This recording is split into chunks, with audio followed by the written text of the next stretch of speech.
പാടിയാട്ടെ. എല്ലാവരും ദൈവകരങ്ങളിലേക്ക് കരങ്ങൾ ഉയർത്തി ദൈവസന്നിധിയിൽ സമർപ്പിച്ച് പാടിയാട്ടെ. യേശു യേശു യേശു യേശു യേശുവായിലും വലിയ ആ വലിയ ദൈവത്തെ ഒന്ന് കണ്ടുമുട്ടിയാട്ടെ. ആ വലിയ ദൈവത്തെ കണ്ടുകൊണ്ട് പാടിയാട്ടെ. യേശു ഉന്നതൻ ഉയർന്നിരിക്കുന്നവൻ, ശാശ്വതവാസിയായ അനന്യനായ ആ വലിയ ദൈവത്തിന്റെ മുഖം കണ്ട്, ആ വലിയ ദൈവത്തിന്റെ മുഖം കണ്ട് എല്ലാവരും ആത്മസമർപ്പണത്തോടെ ദൈവത്തിന് സമർപ്പിച്ച് പാടിയാട്ടെ. ക്ഷമിക്കുന്നവൻ പുതുജീവനിൽ പകരുന്നവൻ, പാപമെല്ലാം ക്ഷമിക്കുന്നവൻ, പുതുജീവനിൽ പകരുന്നവൻ. യേശു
ഹല്ലേലൂയ.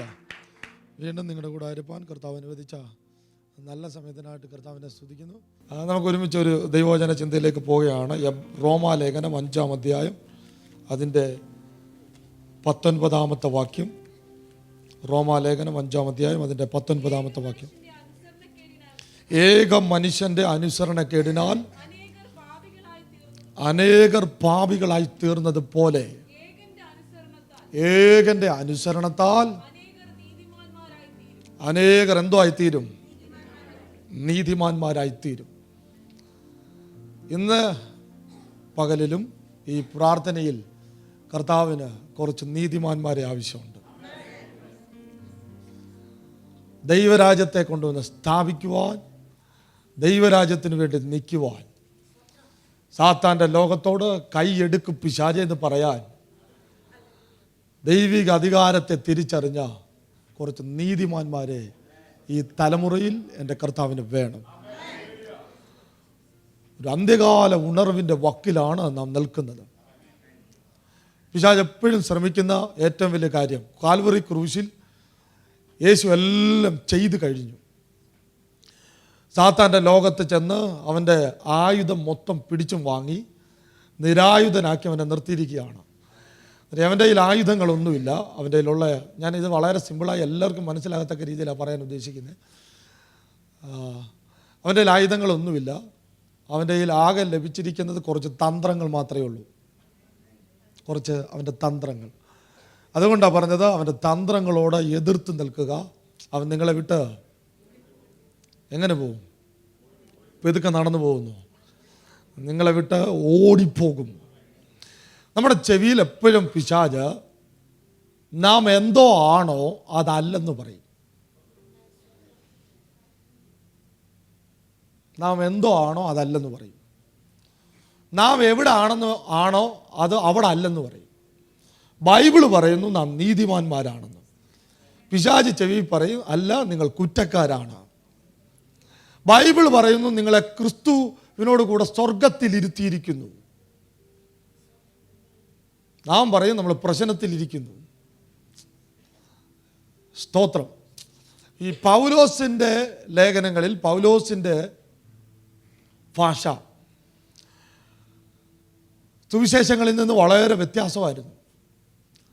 സുവിശേഷങ്ങളിൽ മത്തായി, മർക്കോസ്, ലൂക്കോസ്, യോഹന്നാൻ, ഈ സുവിശേഷകന്മാർ യേശു ക്രൂശിൽ ഭയങ്കര നിലവിളിച്ച് കരഞ്ഞു എന്ന് റിപ്പോർട്ട് ചെയ്തു. യേശുവിൻ്റെ ക്രൂശിൽ യേശു തന്നെ ഉള്ളായിരുന്നു എന്ന് റിപ്പോർട്ട് ചെയ്തു. സ്തോത്രം. യേശുവിൻ്റെ ക്രൂശിൽ അവരെഴുതിയത് വെച്ച് വായിച്ച് നോക്കിയാൽ, ഈ സുവിശേഷകന്മാരുടെ ഉയർപ്പിന് മുമ്പുള്ള യേശുവിൻ്റെ ക്രൂശീകരണം വായിച്ച് നോക്കിയാൽ യേശു തോറ്റതുപോലെ തോന്നും. യേശു തോറ്റെന്നല്ല ഞാൻ പറഞ്ഞത്, തോറ്റതുപോലെ തോന്നും. അതേ സ്ഥാനത്ത് പൗലോസിൻ്റെ രംഗപ്രവേശനത്തോടുകൂടി ഇതിൻ്റെ നിജസ്ഥിതി അറിയാൻ തുടങ്ങി. ഇതിൻ്റെ സത്യാവസ്ഥ താനാണ് കൊണ്ടുവരുന്നത്. താൻ പറയുകയാണ് ക്രൂശേൽ യേശു മാത്രം അല്ലായിരുന്നു, ക്രൂശേൽ മാനവകുലം മൊത്തം ഉണ്ടായിരുന്നു. മത്തായും യോഹന്നാൻ വരെയുള്ള ഗ്രൂപ്പ് പറഞ്ഞു യേശു തന്നെ അലറിയെന്ന്. ഈ പൗലോസ് പറഞ്ഞ അല്ല, മൊത്തം മാനവകുലത്തെ ക്രൂശിലിട്ടിരുന്നു. മത്തായി അവരെല്ലാം പറഞ്ഞു യേശു ഏലി ഏലി ലമാ ശബത്താനി എന്ന് പറഞ്ഞ് കരയുന്നത് കണ്ടെന്ന്. പൗലോസ് പറഞ്ഞു അല്ല, താത്താൻ്റെ ലോകത്ത് പോയി ആയുധവർഗം വെപ്പിക്കുമായിരുന്നു. എത്ര പേർക്ക് മനസ്സിലായി? ഇത് വെളിപ്പാടിൻ്റെ ലോകത്തേക്ക് കയറിയവന് മനസ്സിലായി ഇത് ക്രൂശ് ഒരു പരാജയമല്ലായിരുന്നു, ചിലരെ നീതിയിലേക്ക് തിരിക്കാൻ ദൈവത്തിൻ്റെ പദ്ധതിയായിരുന്നു. എൻ്റെ പ്രിയരെ, നീതിക്ക് വേണ്ടി ലോകത്തുള്ള എല്ലാവർക്കും ആഗ്രഹമുണ്ട്. ഇപ്പോൾ സ്ഥിരം കള്ളം പറഞ്ഞുകൊണ്ടിരിക്കുന്ന ഒരാൾ, വാ തുറന്നാൽ കള്ളേ പറയത്തുള്ളൂ, സ്ഥിരം കള്ളം പറയുക. ആ ആളോട് ഞാനൊരു കള്ളം പറഞ്ഞ് അദ്ദേഹത്തെ പറ്റിച്ചാൽ അദ്ദേഹം ചൂടാവും. എന്താ സ്ഥിരം കള്ളം പറഞ്ഞു ചെല്ലു എന്ന് പറഞ്ഞുകൊണ്ട് വഴക്കുണ്ടാക്കാൻ ചെന്നാൽ സമ്മതിക്കത്തില്ല. കാര്യം എല്ലാം ഈ മീനെ പിടിച്ച് വെള്ളത്തിൽ നിന്ന് കരയ്ക്കോട്ടിട്ട് കിടന്ന് പിടയ്ക്കുന്ന കാണാം. അത് സന്തോഷം കൂടിയിട്ടല്ല, പ്രാണവായുവിന് വേണ്ടിയുള്ള മരണവെപ്രാളമാണ്. ഇതുപോലെ മനുഷ്യകുലത്തിന് മൊത്തം നീതിക്ക് വേണ്ടി ഒരു കരച്ചിലുണ്ട്. സങ്കീർത്തനങ്ങൾ 118-19 വാക്യം, 1-2 വാക്യങ്ങൾ എടുത്തിട്ട് നമുക്കിത് ഇത് മനസ്സിലാകത്തുള്ളൂ. സങ്കീർത്തനങ്ങൾ 118-19 വാക്യം. നീതിയുടെ വാതിലുകൾ എനിക്ക് തുറന്നു തരുവീൻ, ഞാൻ അവയിൽ കൂടെ കടന്ന് യഹോവയ്ക്ക് സ്തോത്രം ചെയ്യും. എന്ന് വെച്ചാൽ സങ്കീർത്തനക്കാരൻ പറയുകയാണ് നീതിയുടെ വാതിലുകൾ എനിക്ക് മുന്നിൽ അടയപ്പെട്ടു. 2, അടയപ്പെട്ട വാതിൽ എനിക്ക് തുറക്കാൻ പറ്റത്തില്ല. അടയപ്പെട്ട വാതിൽ മറ്റാരോ തുറന്നു തരണം. ദൈവമേ, പുതിയ നിയമത്തിലെ ഏറ്റവും കാതലായ ഒരു സബ്ജക്റ്റാണ് ഞാൻ എടുത്തുകൊണ്ട് വരാൻ ശ്രമിച്ചുകൊണ്ടിരിക്കുന്നത്. നീതിയുടെ വാതിലുകൾ ഒന്ന് തുറന്നു തരണം എന്ന് വെച്ചാൽ പുള്ളിക്ക് തുറക്കാൻ പറ്റത്തില്ല. അടുത്ത വാചകം, അതിലൂടെ കയറി പുള്ളിക്കൊന്ന് ആരാധിക്കണമെന്നുണ്ട്, ഒരു സ്തോത്രം പറയണമെന്നുണ്ട്. ഇതിലൂടെ കയറി പ്രവേശിച്ച് സ്തുതി അർപ്പിച്ചാൽ അതിനകത്തൊരു ജയമുണ്ടെന്ന് സങ്കീർത്തനക്കാരന് മനസ്സിലായി. ഈ വാതിൽ എവിടാണ് അടയപ്പെട്ടത്? ഈ വാതിൽ എവിടാണ് അടയപ്പെട്ടത്? ഏദൻ തോട്ടത്തിൽ ആദാം ഹവ്വ ദമ്പതിമാരെ ദൈവം ആക്കി വെച്ചു. 6 ദിവസം കൊണ്ട് മൊത്തം ദൈവം പൂർത്തീകരിച്ചു, എല്ലാം പൂർത്തീകരിച്ചു. നിവർത്തിയാക്കി വെച്ചിട്ടാണ് ആദാമിനെ കയറ്റി നിർത്തിയത്. നിങ്ങൾക്കറിയാമോ, എല്ലാം പൂർത്തീകരിച്ചതിനകത്താണ് ആദാം സ്റ്റെപ്പ് എടുത്ത് വെച്ചത്. നിങ്ങൾക്ക് അതുകൊണ്ട് തന്നെ അതിനകത്ത് റിസ്കുകളൊന്നുമില്ല. സ്തോത്രം. ക്രിസ്തീയ ജീവിതം റിസ്ക് അല്ല. ക്രിസ്തീയ ജീവിതം നമ്മൾ നയിക്കുന്നതല്ല. നിങ്ങൾക്കറിയാമോ, ജയം അറിഞ്ഞിട്ട് കളിക്ക് വന്നവരാ നാമോ. ജയിട്ടവരുണ്ട്. നിങ്ങളൊന്ന് ഓർത്ത് നോക്കുക. ആ വലിയൊരു മൃഗം പോകുന്നു, ചെവിയൊക്കെ വലുതാണ്, അതിനെ നോക്കി ആനയെന്ന് വിളിക്കണം. അപ്പുറത്തെ സൈഡിൽ പോകുന്നു, കാളയെന്ന് വിളിക്കണം, പുലിയെന്ന് വിളിക്കണം, സിംഹമെന്ന് വിളിക്കണം. ഇതൊരു റിസ്ക് അല്ലായിരുന്നു. നിങ്ങൾക്കത് മനസ്സിലായില്ല. ലക്ഷക്കണക്കിന് കാര്യങ്ങൾക്ക് പേരിടണം. ഇത് ഇദ്ദേഹത്തിൻ്റെ ഒരു റിസ്ക് അല്ലായിരുന്നു. അതെന്താ റിസ്ക് അല്ലാഞ്ഞത്? നിവൃത്തിയാക്കിയ കാര്യത്തിലാണ് ഈ മനുഷ്യനെ ദൈവം കയറ്റി നിർത്തിയേക്കുന്നത്. ഒന്നുകൂടെ പറയാം, പൂർത്തീകരിച്ച കാര്യത്തിലാണ് ദൈവം അവനെ നിർത്തിയിരിക്കുന്നത്. ഇതിനകത്ത് നമുക്ക് ഹാർഡെന്ന് തോന്നിയ കാര്യം ഇതൊരു റിസ്ക് അല്ല, സിമ്പിളായിട്ട് ചെയ്യാൻ പറ്റും. പാപം കയറി, പാപം ഏദൻ തോട്ടത്തിലേക്ക് പ്രവേശിച്ചതിന് ശേഷം ദൈവം ഒരു കാര്യം ചെയ്തു. ഏദൻ, നിങ്ങളൊന്ന് ഓർത്തു നോക്കിയേ, ആ തോട്ടത്തിൻ്റെ നടുവിൽ നിൽക്കുന്ന വൃക്ഷഫലം തിന്നരുതെന്ന് ഓർഡർ. ആദാം ഹവ്വ ഇവർ രണ്ടുപേരും കൂടെ അതം കഴിച്ചു. ദൈവം പെട്ടെന്ന് ജീവവൃക്ഷത്തിൻ്റെ ഫലം കഴിക്കാതെ അതിനകത്തൊന്ന് ഓടിച്ചു വിട്ടു. ഞാനിങ്ങനെ വിചാരിക്കുക, ഇവർക്ക് ജീവവൃക്ഷത്തിൻ്റെ ഫലം കഴിക്കാൻ ഒരു അനുവാദം കൊടുത്തായിരുന്നെങ്കിൽ ഇതുപോലൊരു ഗതികേട് ലോകത്തുണ്ടാകത്തില്ല. നിങ്ങൾക്കറിയാം, ജീവവൃക്ഷത്തിൻ്റെ ഫലം കഴിച്ചു കഴിഞ്ഞാൽ ആ സമയത്ത് മരണം അവനെ വിട്ടു പോവുകയാണ്. ഉദാഹരണത്തിന്, ക്യാൻസറായ ഒരു രോഗി, പാപം കയറിയപ്പോൾ എന്തോ വന്നു, രോഗവും കയറും. ക്യാൻസറായ ഒരു രോഗി മരിക്കുന്നില്ല. നിങ്ങൾ ഓർത്തു നോക്കുക, ഇതുപോലൊരു ഗതികേടുണ്ടോ? ആരും മരിക്കുന്നില്ല. ദൈവം അത് അനുവദിക്കാതെ ദൈവം ഏദൻ തോട്ടത്തിൽ നിന്ന് ഇറക്കി വിട്ടു. ഏദൻ തോട്ടത്തിൽ നിന്ന് നല്ല രസമുണ്ട് ഉറങ്ങാനല്ലേ. ഏദൻ തോട്ടത്തിൽ നിന്ന് ഇറക്കി വിട്ട ഇവർ തിരിച്ച് കയറാതിരിക്കാൻ കെരൂബുകളെ കാവൽ നിർത്തി. സങ്കീർത്തനക്കാരന് മനസ്സിലായി ഈ വാതിൽ അടയപ്പെട്ടിരിക്കുകയാണ്. ഒരു പ്രാർത്ഥന, കർത്താവേ നീതിയുടെ വാതിലൊന്ന് തുറന്നു തരണേ, ഈ വാതിലൊന്ന് തുറന്നു തരണേ.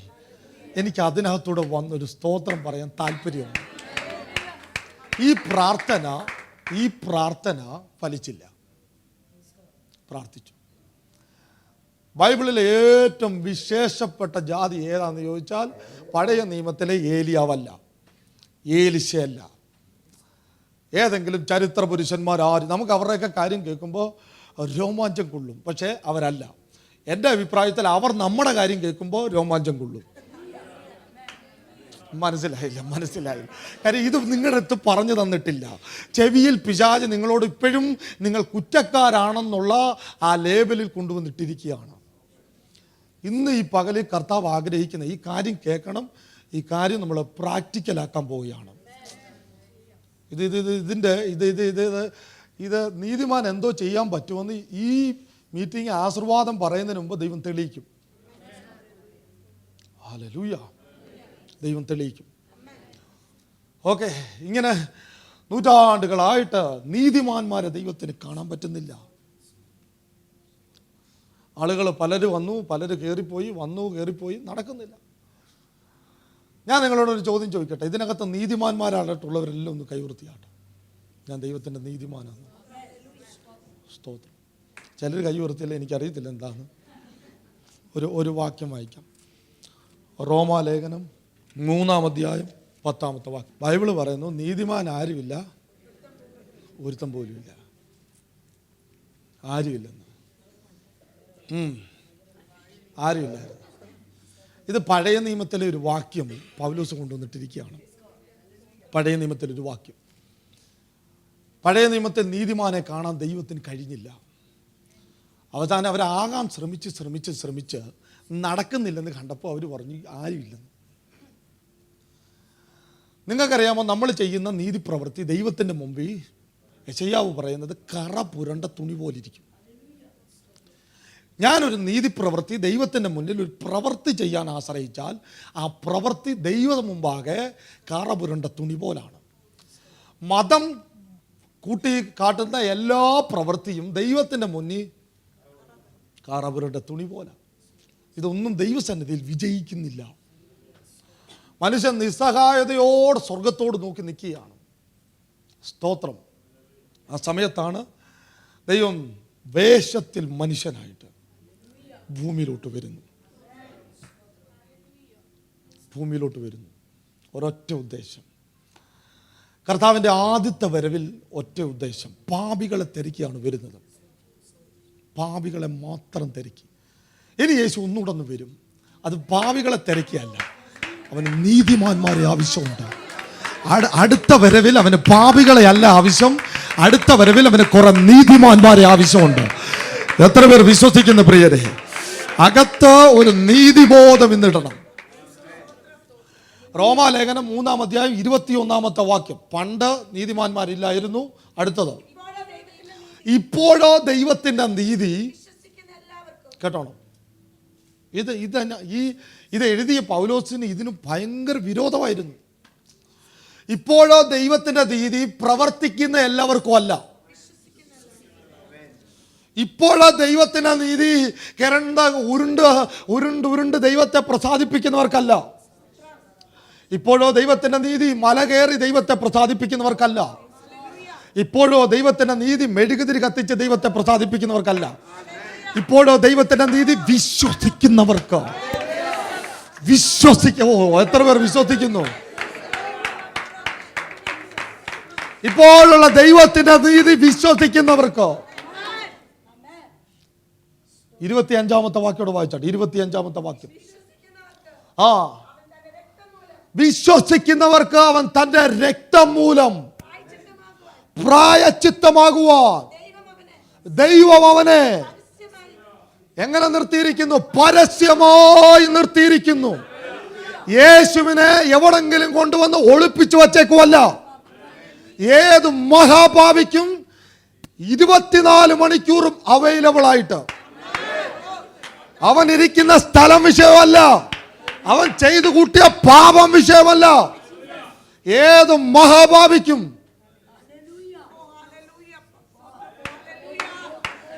കണ്ണു അടച്ച് വിശ്വസിക്കാൻ തയ്യാറായാൽ സ്വർഗം അവനെ നീതിമാനായി പ്രഖ്യാപിക്കും.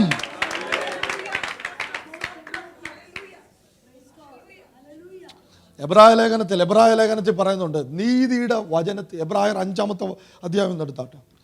എബ്രായർ 5-ന്റെ 12-13 വാക്യങ്ങൾ. കാലം നോക്കിയാൽ നിങ്ങൾ ഉപദേഷ്ടാക്കന്മാരായിരിക്കേണ്ടതാണ്.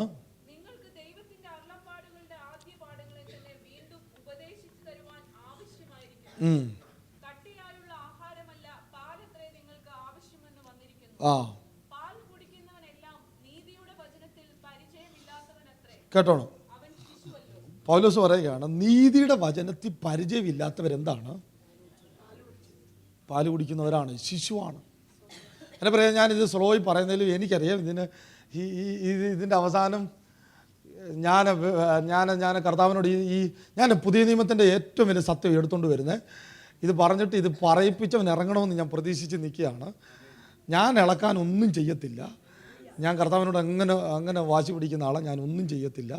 പക്ഷേ ഇതിനകത്ത് ഇളകത്തക്ക രീതിയിൽ എന്നോട് കർത്താവ് പറഞ്ഞ പാസ്റ്റർ ഞാൻ പറയാം. ഈ യോഗം വൈകിട്ട് ആശീർവാദം പറയുന്നതിന് മുമ്പ് ഇവിടുത്തെ ഗവൺമെൻറ് ജയിലിൽ കയറ്റുമെന്ന് പറഞ്ഞ് നിൽക്കുന്ന ഒരു കുടുംബത്തെ കർത്താവ് അതിനകത്തുനിന്ന് പുറത്തു കൊണ്ടുവരും.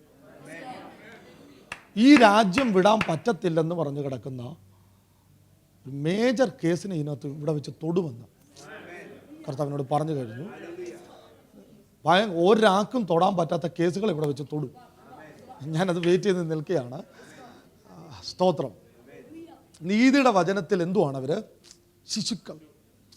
നിങ്ങൾക്കറിയാമോ കൊരിന്ത്യർ ലേഖനത്തിൽ ശിശുക്കളെക്കുറിച്ച് നമ്മൾ പറയുന്നത് ഈ ശിശുവായുള്ള കുഴപ്പം കൊരിന്ത്യർ ലേഖനത്തിൽ ശിശുക്കളെക്കുറിച്ച് പറയുന്നത് 1 കൊരിന്ത്യർ 3-ാം അധ്യായം 1-ാമത്തെ വാക്യം. 3-ന്റെ 1-ാമത്തെ വാക്യം. കേട്ടോണം, എനിക്ക് നിങ്ങളോട് ആത്മീയന്മാരോടെന്ന പോലെയല്ല, ജഡീകന്മാരോടെന്ന പോലെ. കേട്ടോണം, ക്രിസ്തുവിൽ. നിങ്ങൾ കേട്ടോണേ ആ വാക്യത്തിനകത്തൊരു വലിയ അർത്ഥം കിടപ്പുണ്ട്. നിങ്ങളോട് എനിക്ക് ജഡീകരോടെന്ന പോലെ. എന്നിട്ട് ഒരു കോമ ഇട്ടിട്ട് പറയുകയാണ്, ജഡീക എന്ന് വിളിച്ചിട്ട് പറയുകയാണ്, ക്രിസ്തുവിൽ ശിശുക്കളോടെന്ന പോലെ പറയാനാണ് ഇഷ്ടം. എന്ന് വെച്ചാൽ ആ വാക്യത്തിൻ്റെ അർത്ഥത്തിൽ ഞാൻ പറയാം, ആത്മീയ ശൈശവത്വം ജഡീകത്വമാണ്. ആത്മീയ ശിശു ജഡീകന് തുല്യമാണ്. ഒന്നുകൂടെ ആവർത്തിക്കാം, ആത്മീയ ശിശു ജഡീകന് തുല്യമാണ്. ഹല്ലേലൂയ, സ്തോത്രം. ഈ ശിശു ആണോന്ന് എങ്ങനെ അറിയാം? ഇപ്പം ഇതിനകത്തിരുന്ന് ആരാധിക്കുന്ന കണ്ടാൽ ശിശു ആണെന്ന് കണ്ടുപിടിക്കാൻ പറ്റത്തില്ല. പാസ്റ്റേക്കാളും നല്ലവണ്ണം അന്യഭാഷ പറഞ്ഞ് ആരാധിക്കാൻ പറ്റും. ഇതുകൊണ്ടൊന്നും ശിശുവിനെ കണ്ടുപിടിക്കാൻ പറ്റത്തില്ല. ശിശു ആണോ എന്ന് എങ്ങനെ കണ്ടുപിടിക്കാം? ഞാൻ പറഞ്ഞുതരാം. ശിശു ആണോ എന്ന് എങ്ങനെ കണ്ടുപിടിക്കാം? ശിശുവിന് ഏറ്റവും കൂടുതൽ ഇഷ്ടം എന്തുവാ? പാല് കുടിക്കുന്നത് എന്ന് വെച്ചാൽ ദഹിക്കത്തില്ല. കട്ടിയായത് ചെന്നാൽ സംഭവം ഏക്കത്തില്ല, ഛർദിക്ക് വോമിറ്റ് ചെയ്യും. സ്തോത്രം. എനിക്കറിയത്തില്ല ഇതെന്തോനാ ഈ ഉച്ചയ്ക്ക് ഈ കട്ടിയും കൊണ്ട് വരുന്നത്. ശിശുവിന് അടുത്തത് ഏറ്റവും കൂടുതൽ ഇഷ്ടം കഥ കേൾക്കാനാണ്. ഒരിടത്തൊരിടത്ത് ഒരു ദാവീദുണ്ടായിരുന്നു. ശിശു ഇളകും. രോമാഞ്ചം കൊണ്ടു കൊള്ള. ഗോലിയാത്തിനെ എറിയാൻ കല്ലുകൊണ്ട് കഥാരൂപത്തിൽ അവതരിപ്പിച്ചാൽ ശിശു ഇളകും. ലേഖനത്തിൽ നിന്ന് കൊണ്ടുവന്നാൽ അതുകൊണ്ട് ഇപ്പം ഇരിക്കുന്ന പോലെ ചിലർ ഉറങ്ങി തുടങ്ങി. കാര്യം കഥ കേൾക്കാൻ. കഥയല്ല ഇത് കഥയല്ല, ഇത് കഥയല്ല. ശിശുവിനിഷ്ടം കഥ കേൾക്കാനാ പ്രിയരെ. എസ്തേറിനെ കുളിപ്പിച്ച കഥ. ഒത്തിരി കഥകളുണ്ട്. കഥാരൂപത്തിൽ ഇതിനെ അവതരിപ്പിക്കാം. ഞാനതിനെ തെറ്റായിട്ട് പറയുമല്ല. കഥ കേൾക്കുന്ന ഏറ്റവും ഇഷ്ടം ശിശുവിന്. കട്ടിയായതിലോട്ട് പോകാൻ താല്പര്യമില്ല. ശിശുവിന് കട്ടിയായ ആഹാരം കഴിക്കാൻ പറ്റത്തില്ല. ശിശുവിന് അടുത്ത സ്വന്തമായിട്ടൊരു തീരുമാനം എടുക്കാൻ പറ്റില്ല. അവൻ്റെ തീരുമാനം എല്ലാം വല്ലോനും കയറി എടുക്കണം. മനസ്സിലായില്ല? അവന് സ്വന്തമായിട്ടൊരു തീരുമാനമില്ല. അവൻ്റെ തീരുമാനം വല്ലോനും എടുക്കുന്നു. സ്തോത്രം. ഇപ്പോൾ അറിയാം ഞാൻ ഏത് വിഭാഗത്തിലാണ് പെട്ടേക്കുന്നത്. ശിശുവിന് എൻ്റെ അച്ഛാ ഇപ്പോൾ ഈ റോഡ് ക്രോസ് ചെയ്യാൻ ഏതെങ്കിലും അച്ഛൻ്റെ മോനെ അച്ഛൻ വിടുവോ? വിടത്തില്ല. കാര്യം ശിശു ആയതുകൊണ്ടാണ്. ആരെങ്കിലുമൊക്കെ പിടിച്ചാലേ അവന് നടക്കാൻ പറ്റൂ. ഞായറാഴ്ച പാസ്റ്റർ പിടിക്കണം, ഇട ദിവസങ്ങളിൽ പ്രവാചകന്മാർ പിടിക്കണം. ഇങ്ങനെ ആരെങ്കിലുമൊക്കെ കൊണ്ടുപോയാലേ ശിശുവിന് യാത്ര ചെയ്യാൻ പറ്റത്തുള്ളൂ. സ്വന്തമായ ഒരു യാത്ര നടക്കത്തില്ല. ആര് വിരട്ടിയാലും വരുള്ളൂ. മനസ്സിലാകുന്നില്ല. ആർക്ക് വേണേലും പേടിപ്പിക്കാം. സ്തോത്രം. ഈ തലമുറയെ കുറെ ശിശുക്കളെ ഉണ്ടാക്കാനല്ല, ശിശുവിനെ നിർമ്മിക്കാനല്ല കർത്താവിൻ്റെ താല്പര്യം. ക്രിസ്തുവിൽ തികഞ്ഞ, ആർക്കും പേടിപ്പിക്കാൻ പറ്റാത്ത. സ്തോത്രം. എടാ പിശാചേ പോടാ, നിന്റെ വിളച്ചിലും നിന്റെ കയ്യിലിരുന്നാ മതി, നിനക്ക് എന്നെ പേരിട്ടാൻ പറ്റത്തില്ലെന്ന് പറയുന്ന ചിലർ പറയാൻ ഇപ്പോൾ തന്നെ തയ്യാറാകുക. നിങ്ങളുടെ കുടുംബത്തെ നോക്കി നിങ്ങൾ ഇപ്പോൾ തന്നെ പറയാൻ റെഡിയാകുക. എടാ നടക്കത്തില്ല. വേറൊരാൾ വന്ന് പറയാനല്ല. നിന്റെ തീരുമാനം വേറൊരാളല്ല എടുക്കേണ്ടത്. നിന്റെ തീരുമാനം നിന്നെ കൊണ്ട് എടുപ്പിക്കാൻ കർത്താവ് ആഗ്രഹിക്കുകയാണ്. നിന്റെ തീരുമാനത്തെ നീ എടുക്കണമെന്ന് പരിശുദ്ധാത്മാവിന് താല്പര്യമുണ്ട്. എത്ര പേർ വിശ്വസിക്കുന്നു? എന്നോട് കർത്താവ് പറയുന്നത് ഇപ്പോൾ തന്നെ നിങ്ങളുടെ ഈ നൽകപ്പെട്ട ദൈവിക അന്തരീക്ഷത്തിൽ നിന്നുകൊണ്ട് ഇപ്പോൾ തന്നെ ചിലര് തങ്ങളുടെ ഭാവിക്ക് നേരെ നോക്കി കാര്യം വിളിച്ചു പറയാൻ പരിശുദ്ധാത്മാവിനോട് പറയുന്നു. തങ്ങളുടെ ഭാവിക്ക് നേരെ നോക്കി കാര്യം വിളിച്ചു പറയാൻ പരിശുദ്ധാത്മാവ് ആവശ്യപ്പെടുന്നു. ഹല്ലേലൂയ. സ്വന്തമായി തീരുമാനങ്ങൾ എടുക്കാൻ പറ്റില്ല. ആര് വേണേലും പേടിപ്പിക്കാം. വളരാൻ കഴിയാത്ത അവസ്ഥ. വല്ലവരും കൊണ്ടുപോയാലേ കൊണ്ടുപോകാൻ പറ്റുന്നുള്ളൂ. ആരെങ്കിലുമൊക്കെ പ്രസംഗിച്ചാലേ ബൈബിൾ മനസ്സിലാകത്തുള്ളൂ. അവർ സ്വന്തമായിട്ട് വായിച്ചിട്ട് ഇതിനകത്തൊന്നും ഒന്നും പിടികിട്ടുന്നില്ല. കാര്യം ഇത് ശൈശവത്വമാണ് പ്രിയരെ. ഈ ശൈശവത്വം ഒന്നുകൂടെ ഞാൻ ആവർത്തിക്കാം. ഈ ശൈശവത്വം ജഡീകത്വമാണ്. ഞാൻ ഒന്നുകൂടെ ആവർത്തിക്കാം. ഈ ശൈശവത്വം ജഡീകന് തുല്യമാണ്. ഹല്ലേലൂയ, ഹല്ലേലൂയ. ചിലതിനെ ശൈശവത്വത്തിൽ നിന്ന് പുറത്തേക്ക് കൊണ്ടുവരാൻ കർത്താവ് ആഗ്രഹിക്കുന്നു. സ്ഥിരമായി 10-20 വർഷമായി ഇതിനകത്ത് വന്നിട്ട് ഇപ്പോഴും സങ്കീർത്തനം മാത്രമേ അറിയത്തുള്ളെങ്കിൽ ആ കൂട് പൊളിച്ച് വെളിയിലേക്ക് കൊണ്ടുവരാൻ ആഗ്രഹിക്കുന്ന ചിലതിൻ്റെ മേൽ പുതിയ നിയമത്തിന്റെ വെളിപ്പാട് പരിശുദ്ധാത്മാവ് പകർന്നു തരാൻ താല്പര്യമുണ്ട്. ഈ തലമുറയിൽ കർത്താവ് ആഗ്രഹിക്കുന്ന ദൈവദൂതുകൾ, പരിശുദ്ധാത്മാവ് ആഗ്രഹിക്കുന്ന ദൈവദൂതുകൾ ചിലർക്ക് വെളിപ്പെടുത്തി തരുവാൻ.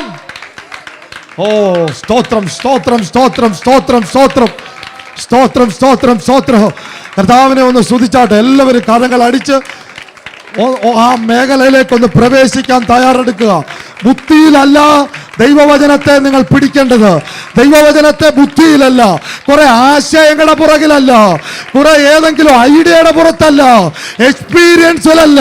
ഓരോ തലമുറയ്ക്കും ദൈവം ആഗ്രഹിക്കുന്ന ദൈവദൂത്, ഓരോ തലമുറയിലും ദൈവം ആഗ്രഹിക്കുന്ന ദൈവിക ദൂതുകളെ നിന്റെ പ്രാർത്ഥനാ മുറിയിൽ നീ വാങ്ങണം.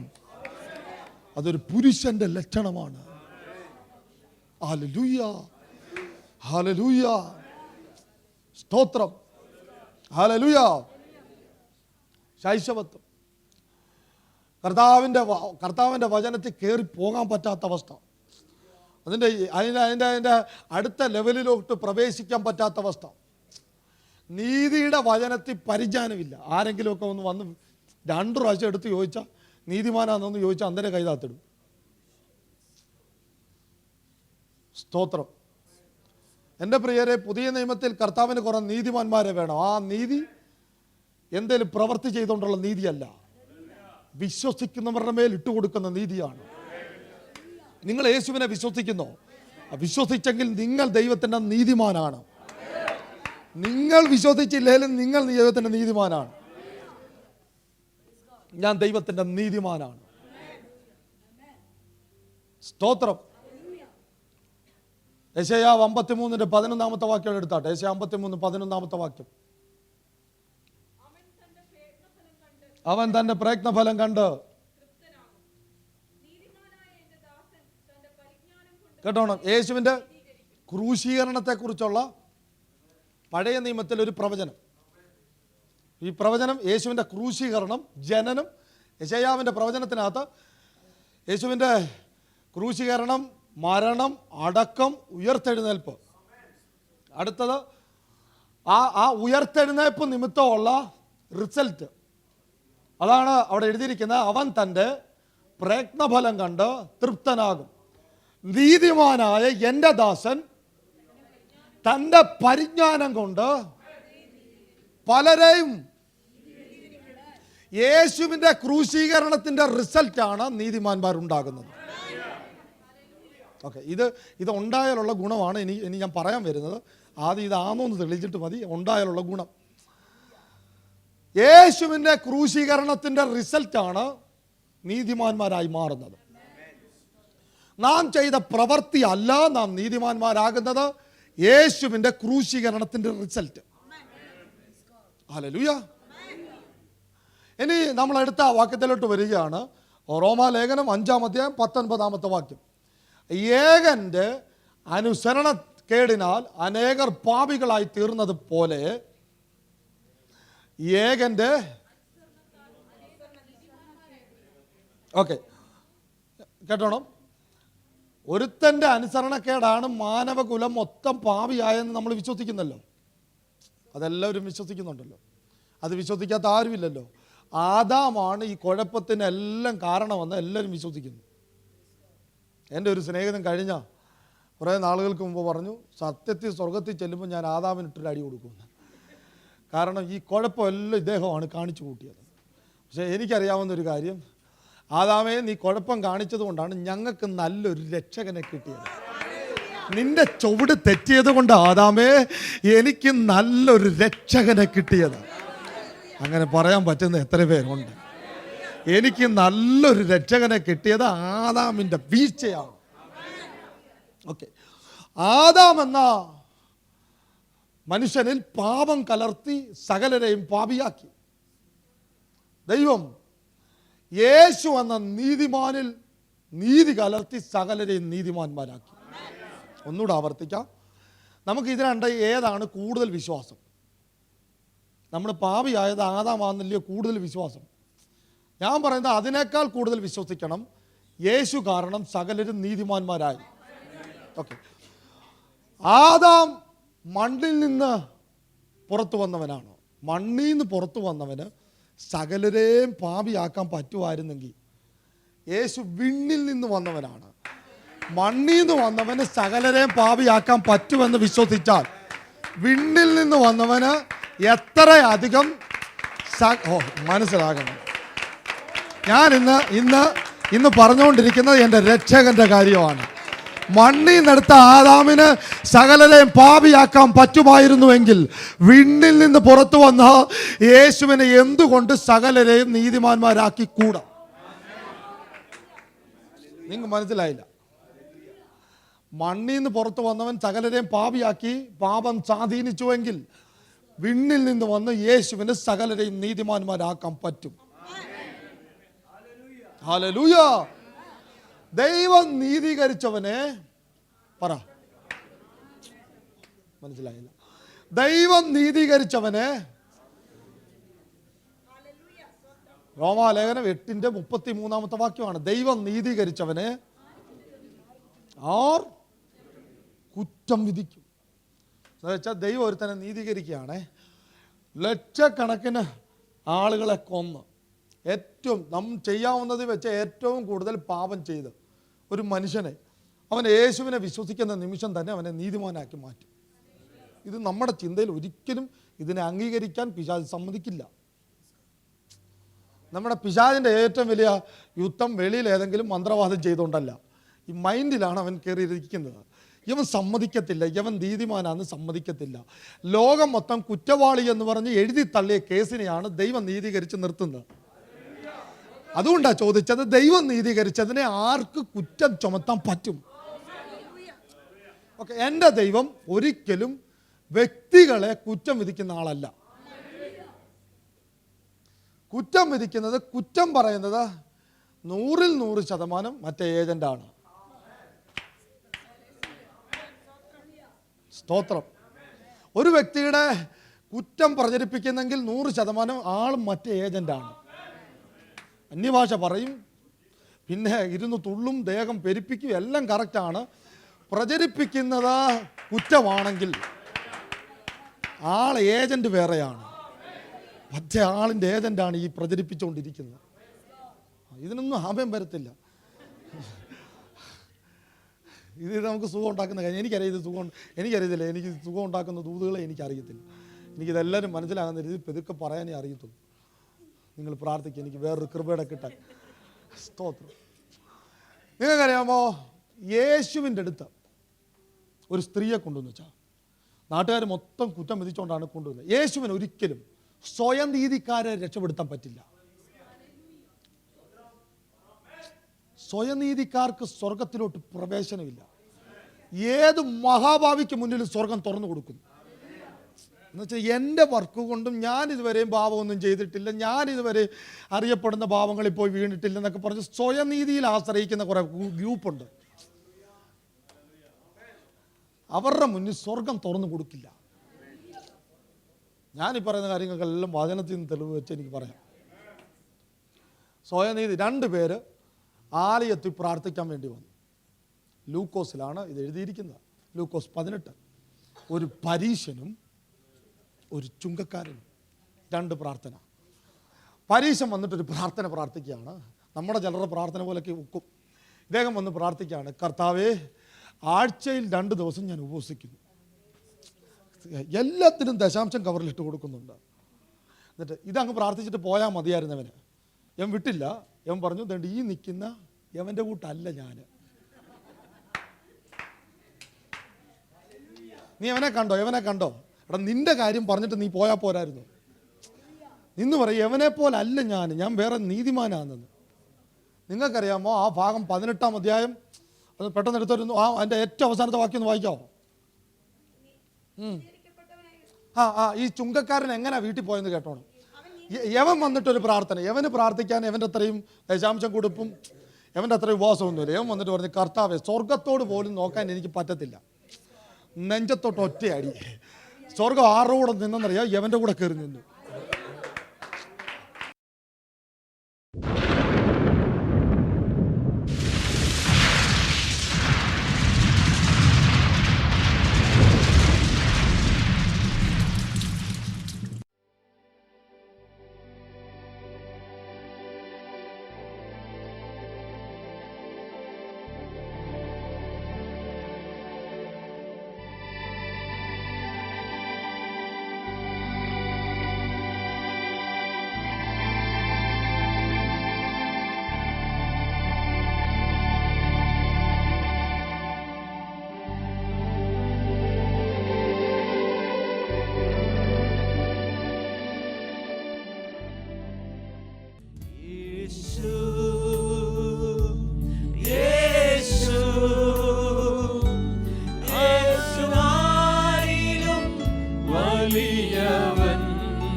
പാടിയാട്ടെ. എല്ലാവരും ദൈവകരങ്ങളിലേക്ക്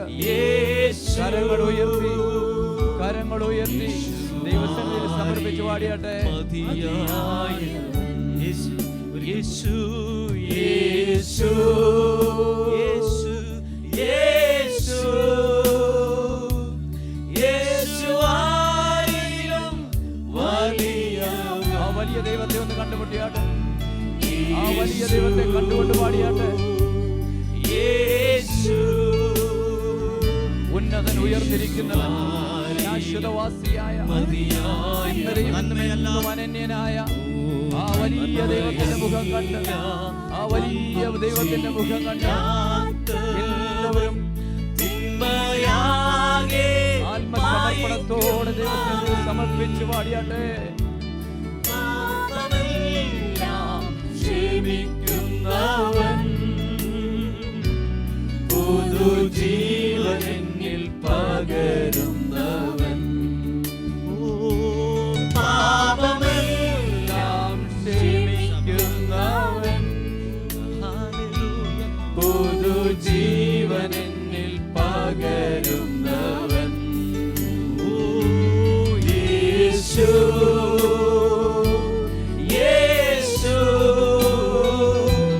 യേശു ആരിലും വലിയവൻ. യേശു യേശു യേശു യേശു ആരിലും മതിയായവൻ. യേശു യേശു യേശു ആരിലും വലിയവൻ. യേശു യേശു യേശു ആരിലും മതിയായവൻ. യേശു യേശു യേശു ആരിലും വലിയവൻ. യേശു യേശു യേശു ആരിലും മതിയായവൻ. യേശു ആരിലും മതിയായവൻ. യേശു ആരിലും മതിയായവൻ. യേശു ആരിലും മതിയായവൻ. ഹല്ലേലൂയ. വീണ്ടും നിങ്ങളുടെ കൂടെ ആയിരിക്കാൻ കർത്താവ് അനുവദിച്ച നല്ല സമയത്തിനായിട്ട് കർത്താവിനെ സ്തുതിക്കുന്നു. നമുക്ക് ഒരുമിച്ച് ഒരു ദൈവവചന ചിന്തയിലേക്ക് പോവുകയാണ്. റോമാലേഖനം 5-ാം അധ്യായം അതിൻ്റെ 19-ാമത്തെ വാക്യം. റോമാലേഖനം 5-ാം അധ്യായം അതിൻ്റെ 19-ാമത്തെ വാക്യം. ഏക മനുഷ്യന്റെ അനുസരണക്കേടിനാൽ അനേകർ പാപികളായി തീർന്നത് പോലെ ഏകന്റെ അനുസരണത്താൽ അനേകർ എന്തോ ആയിത്തീരും? നീതിമാന്മാരായിത്തീരും. ഇന്ന് പകലിലും ഈ പ്രാർത്ഥനയിൽ കർത്താവിന് കുറച്ച് നീതിമാന്മാരെ ആവശ്യമുണ്ട്. ദൈവരാജ്യത്തെ കൊണ്ടുവന്ന് സ്ഥാപിക്കുവാൻ, ദൈവരാജ്യത്തിന് വേണ്ടി നിൽക്കുവാൻ, സാത്താൻ്റെ ലോകത്തോട് കൈയെടുക്ക് പിശാചേ എന്ന് പറയാൻ ദൈവിക അധികാരത്തെ തിരിച്ചറിഞ്ഞ കുറച്ച് നീതിമാന്മാരെ ഈ തലമുറയിൽ എൻ്റെ കർത്താവിന് വേണം. ഒരു അന്ത്യകാല ഉണർവിൻ്റെ വക്കിലാണ് നാം നിൽക്കുന്നത്. പിശാച് എപ്പോഴും ശ്രമിക്കുന്ന ഏറ്റവും വലിയ കാര്യം, കാൽവറി ക്രൂശിൽ യേശു എല്ലാം ചെയ്തു കഴിഞ്ഞു. സാത്താൻ്റെ ലോകത്ത് ചെന്ന് അവൻ്റെ ആയുധം മൊത്തം പിടിച്ചും വാങ്ങി നിരായുധനാക്കി അവനെ നിർത്തിയിരിക്കുകയാണ്. അവൻ്റെ കയ്യിൽ ആയുധങ്ങളൊന്നുമില്ല. അവൻ്റെ കയ്യിലുള്ള, ഞാനിത് വളരെ സിമ്പിളായി എല്ലാവർക്കും മനസ്സിലാകത്തക്ക രീതിയിലാണ് പറയാൻ ഉദ്ദേശിക്കുന്നത്. അവൻ്റെ കയ്യിൽ ആയുധങ്ങളൊന്നുമില്ല. അവൻ്റെ കയ്യിൽ ആകെ ലഭിച്ചിരിക്കുന്നത് കുറച്ച് തന്ത്രങ്ങൾ മാത്രമേ ഉള്ളൂ. കുറച്ച് അവൻ്റെ തന്ത്രങ്ങൾ. അതുകൊണ്ടാണ് പറഞ്ഞത്, അവൻ്റെ തന്ത്രങ്ങളോട് എതിർത്ത് നിൽക്കുക. അവൻ നിങ്ങളെ വിട്ട് എങ്ങനെ പോകും?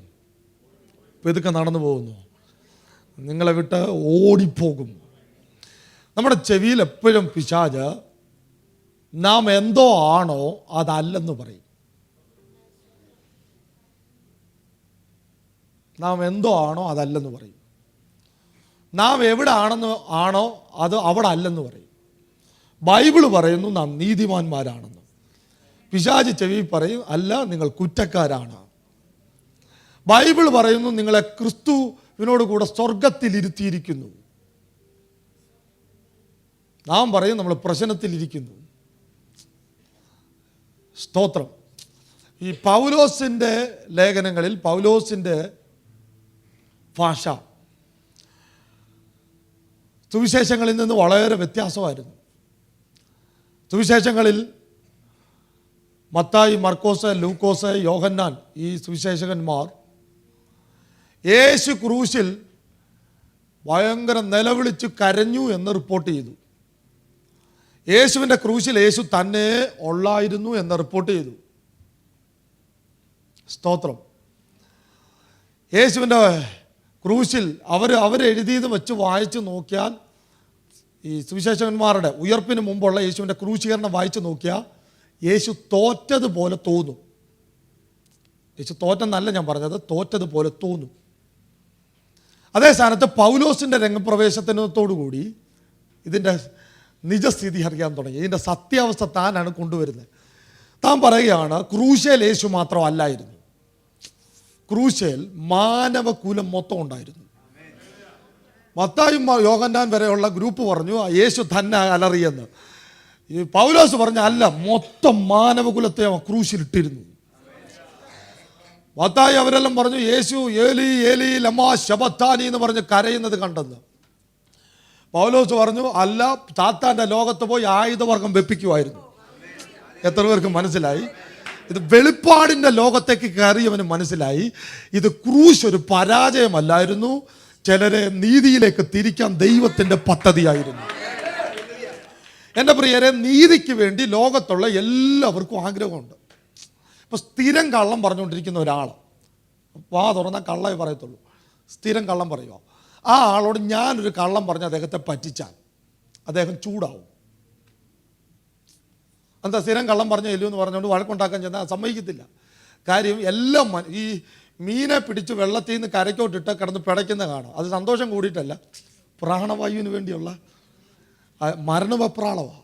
ഇതുപോലെ മനുഷ്യകുലത്തിന് മൊത്തം നീതിക്ക് വേണ്ടി ഒരു കരച്ചിലുണ്ട്. സങ്കീർത്തനങ്ങൾ 118-19 വാക്യം, 1-2 വാക്യങ്ങൾ എടുത്തിട്ട് നമുക്കിത് മനസ്സിലാകത്തുള്ളൂ. സങ്കീർത്തനങ്ങൾ 118-19 വാക്യം. നീതിയുടെ വാതിലുകൾ എനിക്ക് തുറന്നു തരുവേ, ഞാൻ അവയിൽ കൂടെ കടന്ന് യഹോവയ്ക്ക് സ്തോത്രം ചെയ്യും. എന്ന് വെച്ചാൽ സങ്കീർത്തനക്കാരൻ പറയുകയാണ് നീതിയുടെ വാതിലുകൾ എനിക്ക് മുന്നിൽ അടയപ്പെട്ടു. 2, അടയപ്പെട്ട വാതിൽ എനിക്ക് തുറക്കാൻ പറ്റത്തില്ല. അടയപ്പെട്ട വാതിൽ മറ്റാരോ തുറന്നു തരണം. ദൈവമേ, പുതിയ നിയമത്തിലെ ഏറ്റവും കാതലായ ഒരു സബ്ജക്റ്റാണ് ഞാൻ എടുത്തുകൊണ്ട് വരാൻ ശ്രമിച്ചുകൊണ്ടിരിക്കുന്നത്. നീതിയുടെ വാതിലുകൾ ഒന്ന് തുറന്നു തരണം എന്ന് വെച്ചാൽ പുള്ളിക്ക് തുറക്കാൻ പറ്റത്തില്ല. അടുത്ത വാചകം, അതിലൂടെ കയറി പുള്ളിക്കൊന്ന് ആരാധിക്കണമെന്നുണ്ട്, ഒരു സ്തോത്രം പറയണമെന്നുണ്ട്. ഇതിലൂടെ കയറി പ്രവേശിച്ച് സ്തുതി അർപ്പിച്ചാൽ അതിനകത്തൊരു ജയമുണ്ടെന്ന് സങ്കീർത്തനക്കാരന് മനസ്സിലായി. ഈ വാതിൽ എവിടാണ് അടയപ്പെട്ടത്? ഈ വാതിൽ എവിടാണ് അടയപ്പെട്ടത്? ഏദൻ തോട്ടത്തിൽ ആദാം ഹവ്വ ദമ്പതിമാരെ ദൈവം ആക്കി വെച്ചു. 6 ദിവസം കൊണ്ട് മൊത്തം ദൈവം പൂർത്തീകരിച്ചു, എല്ലാം പൂർത്തീകരിച്ചു. നിവർത്തിയാക്കി വെച്ചിട്ടാണ് ആദാമിനെ കയറ്റി നിർത്തിയത്. നിങ്ങൾക്കറിയാമോ, എല്ലാം പൂർത്തീകരിച്ചതിനകത്താണ് ആദാം സ്റ്റെപ്പ് എടുത്ത് വെച്ചത്. നിങ്ങൾക്ക് അതുകൊണ്ട് തന്നെ അതിനകത്ത് റിസ്കുകളൊന്നുമില്ല. സ്തോത്രം. ക്രിസ്തീയ ജീവിതം റിസ്ക് അല്ല.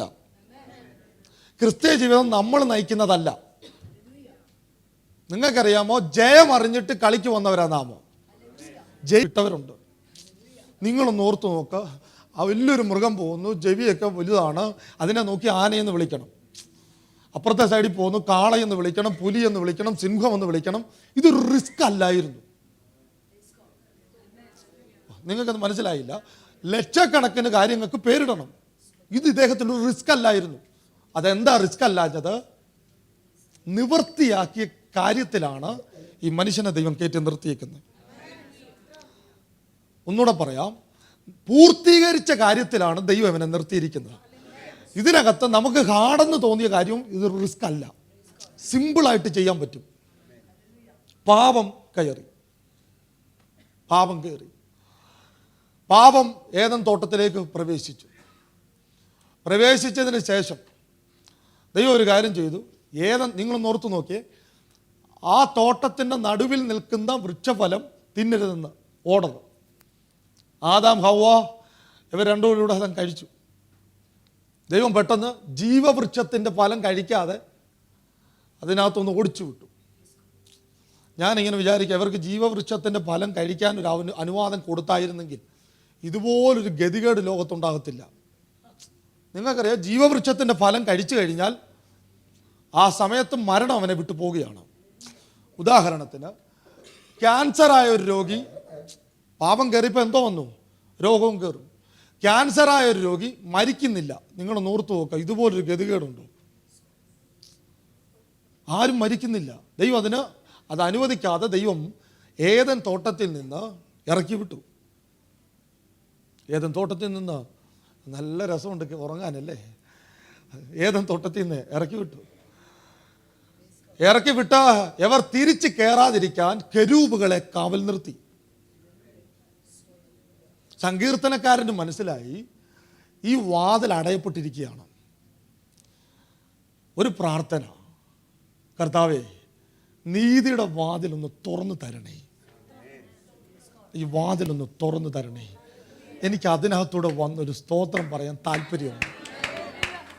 ഈ പ്രാർത്ഥന ഫലിച്ചില്ല. പ്രാർത്ഥിച്ചു. ബൈബിളിലെ ഏറ്റവും വിശേഷപ്പെട്ട ജാതി ഏതാണെന്ന് ചോദിച്ചാൽ പഴയ നിയമത്തിലെ ഏലിയാവല്ല, ഏലിശയല്ല, ഏതെങ്കിലും ചരിത്ര പുരുഷന്മാർ ആരും. നമുക്ക് അവരുടെയൊക്കെ കാര്യം കേൾക്കുമ്പോൾ രോമാഞ്ചം കൊള്ളും, പക്ഷേ അവരല്ല. എൻ്റെ അഭിപ്രായത്തിൽ അവർ നമ്മുടെ കാര്യം കേൾക്കുമ്പോൾ രോമാഞ്ചം കൊള്ളും. മനസ്സിലായില്ല. കാര്യം ഇത് നിങ്ങളുടെ അടുത്ത് പറഞ്ഞു തന്നിട്ടില്ല. ചെവിയിൽ പിശാച് നിങ്ങളോട് ഇപ്പോഴും നിങ്ങൾ കുറ്റക്കാരാണെന്നുള്ള ആ ലേബലിൽ കൊണ്ടുവന്നിട്ടിരിക്കുകയാണ്.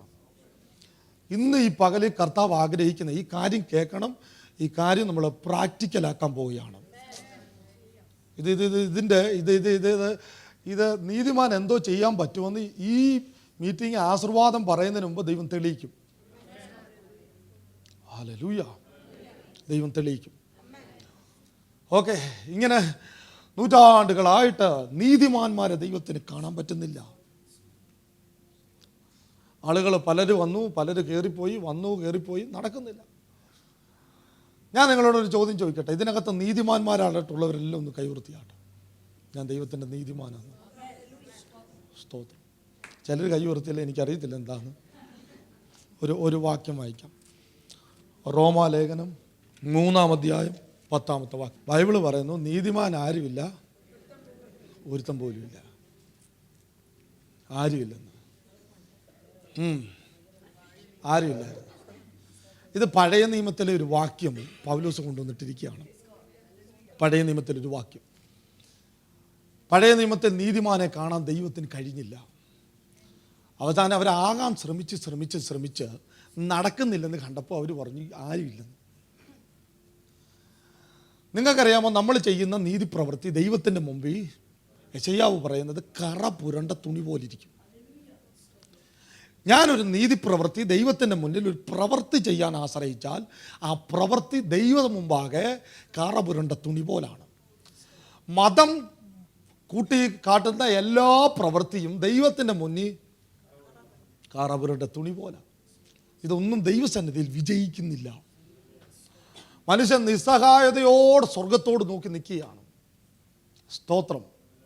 ആ സമയത്താണ് ദൈവം വേഷത്തിൽ മനുഷ്യനായിട്ട് ഭൂമിയിലോട്ട് വരുന്നു. ഒരൊറ്റ ഉദ്ദേശം. കർത്താവിൻ്റെ ആദ്യത്തെ വരവിൽ ഒറ്റ ഉദ്ദേശം, പാപികളെ തിരക്കിയാണ് വരുന്നത്. പാപികളെ മാത്രം തിരക്കി. ഇനി യേശു ഒന്നുകൂടെ വരും. അത് പാപികളെ തിരക്കിയല്ല, അവന് നീതിമാന്മാരെ ആവശ്യമുണ്ട്. അടുത്ത വരവിൽ അവന് പാപികളെ അല്ല ആവശ്യം, അടുത്ത വരവിൽ അവന് കുറെ നീതിമാന്മാരെ ആവശ്യമുണ്ട്. എത്ര പേർ വിശ്വസിക്കുന്ന പ്രിയരെ? അകത്ത് ഒരു നീതിബോധം ഇന്നിടണം. റോമാലേഖനം 3-ാം അധ്യായം 21-ാമത്തെ വാക്യം. പണ്ട് നീതിമാന്മാരില്ലായിരുന്നു. അടുത്തത്, ഇപ്പോഴോ ദൈവത്തിന്റെ നീതി. കേട്ടോണം, ഇത് എഴുതിയ പൗലോസിന് ഇതിന് ഭയങ്കര വിരോധമായിരുന്നു. ഇപ്പോഴോ ദൈവത്തിന്റെ നീതി പ്രവർത്തിക്കുന്ന എല്ലാവർക്കും അല്ല. ഇപ്പോഴോ ദൈവത്തിന്റെ നീതി ഉരുണ്ട് ദൈവത്തെ പ്രസാദിപ്പിക്കുന്നവർക്കല്ല. ഇപ്പോഴോ ദൈവത്തിന്റെ നീതി മല കയറി ദൈവത്തെ പ്രസാദിപ്പിക്കുന്നവർക്കല്ല. ഇപ്പോഴോ ദൈവത്തിന്റെ നീതി മെഴുകുതിരി കത്തിച്ച് ദൈവത്തെ പ്രസാദിപ്പിക്കുന്നവർക്കല്ല. ഇപ്പോഴോ ദൈവത്തിന്റെ നീതി വിശ്വസിക്കുന്നവർക്ക്. എത്ര പേർ വിശ്വസിക്കുന്നു? ഇപ്പോഴുള്ള ദൈവത്തിന്റെ നീതി വിശ്വസിക്കുന്നവർക്ക്.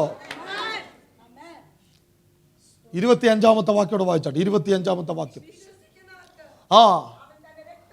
വിശ്വസിക്കുന്നവർക്ക് അവൻ തന്റെ രക്തം മൂലം പ്രായശ്ചിത്തമാകുവാൻ ദൈവം അവനെ എങ്ങനെ നിർത്തിയിരിക്കുന്നു? പരസ്യമായി നിർത്തിയിരിക്കുന്നു. യേശുവിനെ എവിടെങ്കിലും കൊണ്ടുവന്ന് ഒളിപ്പിച്ചു വച്ചേക്കുമല്ല. ഏത് മഹാപാപിക്കും 24 മണിക്കൂറും അവൈലബിൾ ആയിട്ട്. അവൻ ഇരിക്കുന്ന സ്ഥലം വിഷയമല്ല, അവൻ ചെയ്തു കൂട്ടിയ പാപം വിഷയമല്ല. ഏത് മഹാപാപിക്കും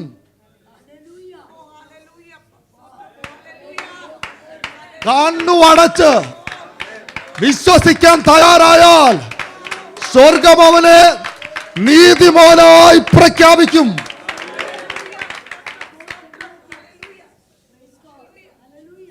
എബ്രായ ലേഖനത്തിൽ പറയുന്നുണ്ട് നീതിയുടെ വചനത്തിൽ. എബ്രായർ 5-ാമത്തെ അധ്യായം എടുത്താട്ടെ. എബ്രായർ 5-ന്റെ 12-13 വാക്യങ്ങൾ. കാലം നോക്കിയാൽ നിങ്ങൾ ഉപദേഷ്ടാക്കന്മാരായിരിക്കേണ്ടതാണ്.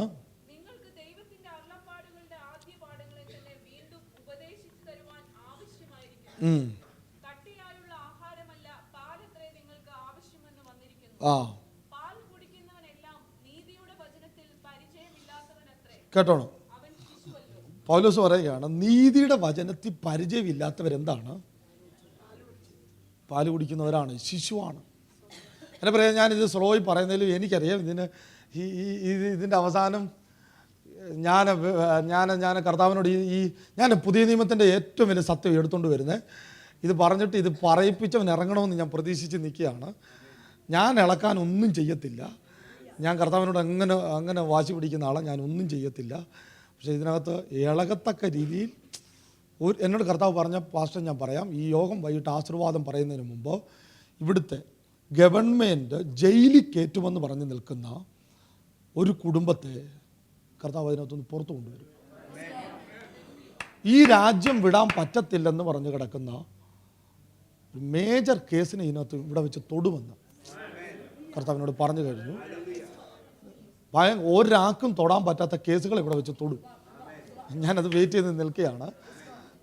സ്തോത്രം. നീതിയുടെ വചനത്തിൽ എന്തുവാണ് അവർ? ശിശുക്കൾ. നിങ്ങൾക്കറിയാമോ കൊരിന്ത്യ ലേഖനത്തിൽ ശിശുക്കളെക്കുറിച്ച് നമ്മൾ പറയുന്നത് ഈ ശിശുവായുള്ള കുഴപ്പം കൊരിന്ത്യ ലേഖനത്തിൽ ശിശുക്കളെക്കുറിച്ച് പറയുന്നത് 1 കൊരിന്ത്യർ 3-ാം അധ്യായം 1-ാമത്തെ വാക്യം. 3-ന്റെ 1-ാമത്തെ വാക്യം. കേട്ടോണം, എനിക്ക് നിങ്ങളോട് ആത്മീയന്മാരോടെന്ന പോലെയല്ല, ജഡീകന്മാരോടെന്ന പോലെ. കേട്ടോണം, ക്രിസ്തുവിൽ. നിങ്ങൾ കേട്ടോണേ ആ വാക്യത്തിനകത്തൊരു വലിയ അർത്ഥം കിടപ്പുണ്ട്. നിങ്ങളോട് എനിക്ക് ജഡീകരോടെന്ന പോലെ, എന്നിട്ട് ഒരു കോമ ഇട്ടിട്ട് പറയുകയാണ്, ജഡീക എന്ന് വിളിച്ചിട്ട് പറയുകയാണ്, ക്രിസ്തുവിൽ ശിശുക്കളോടെന്ന പോലെ പറയാനാണ് ഇഷ്ടം. എന്ന് വെച്ചാൽ ആ വാക്യത്തിൻ്റെ അർത്ഥത്തിൽ ഞാൻ പറയാം, ആത്മീയ ശൈശവത്വം ജഡീകത്വമാണ്. ആത്മീയ ശിശു ജഡീകന് തുല്യമാണ്. ഒന്നുകൂടെ ആവർത്തിക്കാം, ആത്മീയ ശിശു ജഡീകന് തുല്യമാണ്. ഹല്ലേലൂയ, സ്തോത്രം. ഈ ശിശു ആണോന്ന് എങ്ങനെ അറിയാം? ഇപ്പോൾ ഇതിനകത്തിരുന്ന് ആരാധിക്കുന്ന കണ്ടാൽ ശിശു ആണെന്ന് കണ്ടുപിടിക്കാൻ പറ്റത്തില്ല. അപ്പോൾ പാസ്റ്ററേക്കാളും നല്ലവണ്ണം അന്യഭാഷ പറഞ്ഞ് ആരാധിക്കാൻ പറ്റും. ഇതുകൊണ്ടൊന്നും ശിശുവിനെ കണ്ടുപിടിക്കാൻ പറ്റത്തില്ല. ശിശു ആണോ എന്ന് എങ്ങനെ കണ്ടുപിടിക്കാം? ഞാൻ പറഞ്ഞുതരാം. ശിശു ആണോ എന്ന് എങ്ങനെ കണ്ടുപിടിക്കാം? ശിശുവിന് ഏറ്റവും കൂടുതൽ ഇഷ്ടം എന്തുവാ? പാല് കുടിക്കുന്നത് എന്ന് വെച്ചാൽ ദഹിക്കത്തില്ല. കട്ടിയായത് ചെന്നാൽ സംഭവം ഏക്കത്തില്ല, ഛർദിക്ക് വോമിറ്റ് ചെയ്യും. സ്തോത്രം. എനിക്കറിയത്തില്ല ഇതെന്തോ ഈ ഉച്ചയ്ക്ക് ഈ കട്ടിയും കൊണ്ട് വരുന്നത്. ശിശുവിന് അടുത്തത് ഏറ്റവും കൂടുതൽ ഇഷ്ടം കഥ കേൾക്കാനാണ്. ഒരിടത്തൊരിടത്ത് ഒരു ദാവീദുണ്ടായിരുന്നു. ശിശു ഇളകും. രോമാഞ്ചം കൊണ്ട് കൊള്ള ഗോലിയാത്തിനെ എറിയാൻ കല്ലുകൊണ്ട് കഥാരൂപത്തിൽ അവതരിപ്പിച്ചാൽ ശിശു ഇളകും. ലേഖനത്തിൽ നിന്ന് കൊണ്ടുവന്ന് അതുകൊണ്ട് ഇപ്പോൾ ഇരിക്കുന്ന പോലെ ചിലർ ഉറങ്ങി തുടങ്ങി. കാര്യം കഥ കേൾക്കാൻ കഥയല്ല ഇത് കഥയല്ല. ശിശുവിനിഷ്ടം കഥ കേൾക്കാനാ പ്രിയരെ. എസ്തേറിനെ കുളിപ്പിച്ച കഥ. ഒത്തിരി കഥകളുണ്ട്. കഥാരൂപത്തിൽ ഇതിനെ അവതരിപ്പിക്കാം. ഞാനതിനെ തെറ്റായിട്ട് പറയുമല്ല. കഥ കേൾക്കുന്ന ഏറ്റവും ഇഷ്ടം ശിശുവിന്. കട്ടിയായതിലോട്ട് പോകാൻ താല്പര്യമില്ല. ശിശുവിന് കട്ടിയായ ആഹാരം കഴിക്കാൻ പറ്റത്തില്ല. ശിശുവിന് അടുത്ത സ്വന്തമായിട്ടൊരു തീരുമാനം എടുക്കാൻ പറ്റില്ല. അവൻ്റെ തീരുമാനം എല്ലാം വല്ലോനും കയറി എടുക്കണം. മനസ്സിലായില്ല? അവന് സ്വന്തമായിട്ടൊരു തീരുമാനമില്ല. അവൻ്റെ തീരുമാനം വല്ലോനും എടുക്കുന്നു. സ്തോത്രം. ഇപ്പോൾ അറിയാം ഞാൻ ഏത് വിഭാഗത്തിലാണ് പെട്ടേക്കുന്നത്. ശിശുവിന് എൻ്റെ അച്ഛാ ഇപ്പോൾ ഈ റോഡ് ക്രോസ് ചെയ്യാൻ ഏതെങ്കിലും അച്ഛൻ്റെ മോനെ അച്ഛൻ വിടുവോ? വിടത്തില്ല. കാര്യം ശിശു ആയതുകൊണ്ടാണ്. ആരെങ്കിലുമൊക്കെ പിടിച്ചാലേ അവന് നടക്കാൻ പറ്റും. ഞായറാഴ്ച പാസ്റ്റർ പിടിക്കണം, ഇട ദിവസങ്ങളിൽ പ്രവാചകന്മാർ പിടിക്കണം. ഇങ്ങനെ ആരെങ്കിലുമൊക്കെ കൊണ്ടുപോയാലേ ശിശുവിന് യാത്ര ചെയ്യാൻ പറ്റത്തുള്ളൂ. സ്വന്തമായ ഒരു യാത്ര നടക്കത്തില്ല. ആര് വിരട്ടിയാലും വരുള്ളൂ. മനസ്സിലാകുന്നില്ല. ആർക്ക് വേണേലും പേടിപ്പിക്കാം. സ്തോത്രം. ഈ തലമുറയെ കുറെ ശിശുക്കളെ ഉണ്ടാക്കാനല്ല, ശിശുവിനെ നിർമ്മിക്കാനല്ല കർത്താവിൻ്റെ താല്പര്യം. ക്രിസ്തുവിൽ തികഞ്ഞ, ആർക്കും പേടിപ്പിക്കാൻ പറ്റാത്ത സ്തോത്രം. എടാ പിശാചേ പോടാ, നിന്റെ വിളച്ചിലും നിന്റെ കയ്യിലിരുന്നാ മതി, നിനക്ക് എന്നെ വെരുട്ടാൻ പറ്റത്തില്ലെന്ന് പറയുന്ന ചിലർ പറയാൻ ഇപ്പോൾ തന്നെ തയ്യാറാകുക. നിങ്ങളുടെ കുടുംബത്തെ നോക്കി നിങ്ങൾ ഇപ്പോൾ തന്നെ പറയാൻ റെഡിയാകുക. എടാ നടക്കത്തില്ല. വേറൊരാൾ വന്ന് പറയാനല്ല. നിന്റെ തീരുമാനം വേറൊരാളല്ല എടുക്കേണ്ടത്. നിന്റെ തീരുമാനം നിന്നെ കൊണ്ട് എടുപ്പിക്കാൻ കർത്താവ് ആഗ്രഹിക്കുകയാണ്. നിന്റെ തീരുമാനത്തെ നീ എടുക്കണമെന്ന് പരിശുദ്ധാത്മാവിന് താല്പര്യമുണ്ട്. എത്ര പേർ വിശ്വസിക്കുന്നു? എന്നോട് കർത്താവ് പറയുന്നത് ഇപ്പോൾ തന്നെ നിങ്ങളൊന്ന് നിങ്ങളുടെ ഈ നൽകപ്പെട്ട ദൈവിക അന്തരീക്ഷത്തിൽ നിന്നുകൊണ്ട് ഇപ്പോൾ തന്നെ ചിലര് തങ്ങളുടെ ഭാവിക്ക് നേരെ നോക്കി കാര്യം വിളിച്ചു പറയാൻ പരിശുദ്ധാത്മാവിനോട് പറയുന്നു. തങ്ങളുടെ ഭാവിക്ക് നേരെ നോക്കി കാര്യം വിളിച്ചു പറയാൻ പരിശുദ്ധാത്മാവ് ആവശ്യപ്പെടുന്നു. ഹല്ലേലൂയ. സ്വന്തമായി തീരുമാനങ്ങൾ എടുക്കാൻ പറ്റില്ല. ആര് വേണേലും പേടിപ്പിക്കാം. വളരാൻ കഴിയാത്ത അവസ്ഥ. വല്ലവരും കൊണ്ടുപോയാലേ കൊണ്ടുപോകാൻ പറ്റുന്നുള്ളൂ. ആരെങ്കിലുമൊക്കെ പ്രസംഗിച്ചാലേ ബൈബിൾ മനസ്സിലാകത്തുള്ളൂ. അവർ സ്വന്തമായിട്ട് വായിച്ചിട്ട് ഇതിനകത്തൊന്നും ഒന്നും പിടികിട്ടുന്നില്ല. കാര്യം ഇത് ശൈശവത്വമാണ് പ്രിയരെ. ഈ ശൈശവത്വം ഒന്നുകൂടെ ഞാൻ ആവർത്തിക്കാം. ഈ ശൈശവത്വം ജഡീകത്വമാണ്. ഞാൻ ഒന്നുകൂടെ ആവർത്തിക്കാം. ഈ ശൈശവത്വം ജഡീകന് തുല്യമാണ്. ഹല്ലേലൂയ, ഹല്ലേലൂയ. ചിലരെ ശൈശവത്വത്തിൽ നിന്ന് പുറത്തേക്ക് കൊണ്ടുവരാൻ കർത്താവ് ആഗ്രഹിക്കുന്നു. സ്ഥിരമായി 10-20 വർഷമായി ഇതിനകത്ത് വന്നിട്ട് ഇപ്പോഴും സങ്കീർത്തനം മാത്രമേ അറിയത്തുള്ളെങ്കിൽ ആ കൂട് പൊളിച്ച് വെളിയിലേക്ക് കൊണ്ടുവരാൻ ആഗ്രഹിക്കുന്ന ചിലതിൻ്റെ മേൽ പുതിയ നിയമത്തിന്റെ വെളിപ്പാട് പരിശുദ്ധാത്മാവ് പകർന്നു തരാൻ താല്പര്യമുണ്ട്.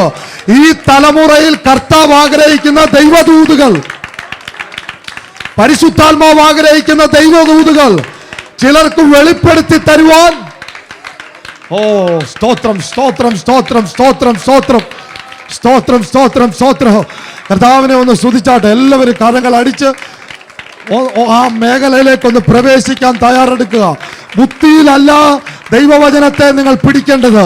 ദൈവവചനത്തെ ബുദ്ധിയിലല്ല, കുറെ ആശയങ്ങളുടെ പുറകിലല്ല, കുറെ ഏതെങ്കിലും ഐഡിയയുടെ പുറത്തല്ല, എക്സ്പീരിയൻസിലല്ല.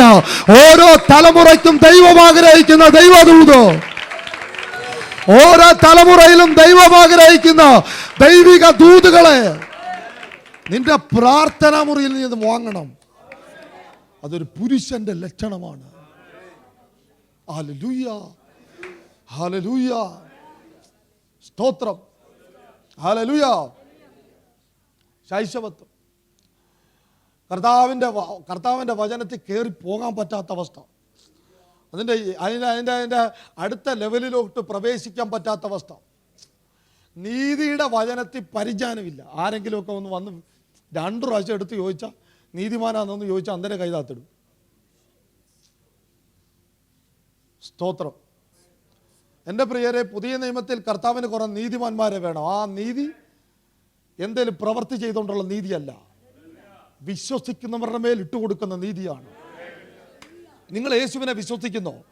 വിശ്വസിച്ചെങ്കിൽ നിങ്ങൾ ദൈവത്തിൻ്റെ നീതിമാനാണ്. നിങ്ങൾ വിശ്വസിച്ചില്ലെങ്കിലും നിങ്ങൾ ദൈവത്തിൻ്റെ നീതിമാനാണ്. ഞാൻ ദൈവത്തിൻ്റെ നീതിമാനാണ്. സ്തോത്രം. യെശയ്യാവ് 53:11 വാക്യം എടുത്താട്ടെ. യെശയ്യാവ് 53:11 വാക്യം. അവൻ തന്റെ പ്രയത്നഫലം കണ്ട്, കേട്ടോണം, യേശുവിൻ്റെ ക്രൂശീകരണത്തെക്കുറിച്ചുള്ള പഴയ നിയമത്തിൽ ഒരു പ്രവചനം. ഈ പ്രവചനം യേശുവിൻ്റെ ക്രൂശീകരണം, ജനനം. യെശയ്യാവിൻ്റെ പ്രവചനത്തിനകത്ത് യേശുവിൻ്റെ ക്രൂശീകരണം, മരണം, അടക്കം, ഉയർത്തെഴുന്നേൽപ്പ്. അടുത്തത് ആ ഉയർത്തെഴുന്നേൽപ്പ് നിമിത്തമുള്ള റിസൾട്ട്. അതാണ് അവിടെ എഴുതിയിരിക്കുന്നത്. അവൻ തൻ്റെ പ്രയത്നഫലം കണ്ട് തൃപ്തനാകും. നീതിമാനായ എൻ്റെ ദാസൻ തൻ്റെ പരിജ്ഞാനം കൊണ്ട് പലരെയും. യേശുവിൻ്റെ ക്രൂശീകരണത്തിൻ്റെ റിസൾട്ടാണ് നീതിമാന്മാരുണ്ടാകുന്നത്. ഓക്കെ, ഇത് ഉണ്ടായാലുള്ള ഗുണമാണ് ഇനി ഞാൻ പറയാൻ വരുന്നത്. ആദ്യം ഇതാണോ എന്ന് തെളിയിച്ചിട്ട് മതി. ഉണ്ടായാലുള്ള ഗുണം, യേശുവിൻ്റെ ക്രൂശീകരണത്തിൻ്റെ റിസൾട്ടാണ് നീതിമാന്മാരായി മാറുന്നത്. നാം ചെയ്ത പ്രവൃത്തി അല്ല നാം നീതിമാന്മാരാകുന്നത്, യേശുവിൻ്റെ ക്രൂശീകരണത്തിൻ്റെ റിസൾട്ട്. ഹല്ലേലൂയ. ഇനി നമ്മൾ എടുത്ത വാക്യത്തിലോട്ട് വരികയാണ്. റോമാലേഖനം 5:19 വാക്യം. ഏകന്റെ അനുസരണക്കേടിനാൽ അനേകർ പാപികളായി തീർന്നത് പോലെ ഏകന്റെ, ഓക്കെ കേട്ടോണം, ഒരുത്തൻ്റെ അനുസരണക്കേടാണ് മാനവകുലം മൊത്തം പാപിയായെന്ന് നമ്മൾ വിശ്വസിക്കുന്നല്ലോ. അതെല്ലാവരും വിശ്വസിക്കുന്നുണ്ടല്ലോ. അത് വിശ്വസിക്കാത്ത ആരുമില്ലല്ലോ. ആദാമാണ് ഈ കുഴപ്പത്തിനെല്ലാം കാരണമെന്ന് എല്ലാവരും വിശ്വസിക്കുന്നു. എൻ്റെ ഒരു സ്നേഹിതൻ കഴിഞ്ഞ കുറേ നാളുകൾക്ക് മുമ്പ് പറഞ്ഞു, സത്യത്തിൽ സ്വർഗത്തിൽ ചെല്ലുമ്പോൾ ഞാൻ ആദാമിനിട്ടൊരു അടി കൊടുക്കുമെന്ന്. കാരണം ഈ കുഴപ്പമെല്ലാം ഇദ്ദേഹമാണ് കാണിച്ചു കൂട്ടിയത്. പക്ഷേ എനിക്കറിയാവുന്നൊരു കാര്യം, ആദാമേ, നീ കുഴപ്പം കാണിച്ചത് കൊണ്ടാണ് ഞങ്ങൾക്ക് നല്ലൊരു രക്ഷകനെ കിട്ടിയത്. നിന്റെ ചുവട് തെറ്റിയത് കൊണ്ട് ആദാമേ എനിക്ക് നല്ലൊരു രക്ഷകനെ കിട്ടിയത്. അങ്ങനെ പറയാൻ പറ്റുന്ന എത്ര പേരുണ്ട്? എനിക്ക് നല്ലൊരു രക്ഷകനെ കിട്ടിയത് ആദാമിൻ്റെ വീഴ്ചയാണ്. ഓക്കെ, ആദാം എന്ന മനുഷ്യനിൽ പാപം കലർത്തി സകലരെയും പാപിയാക്കി.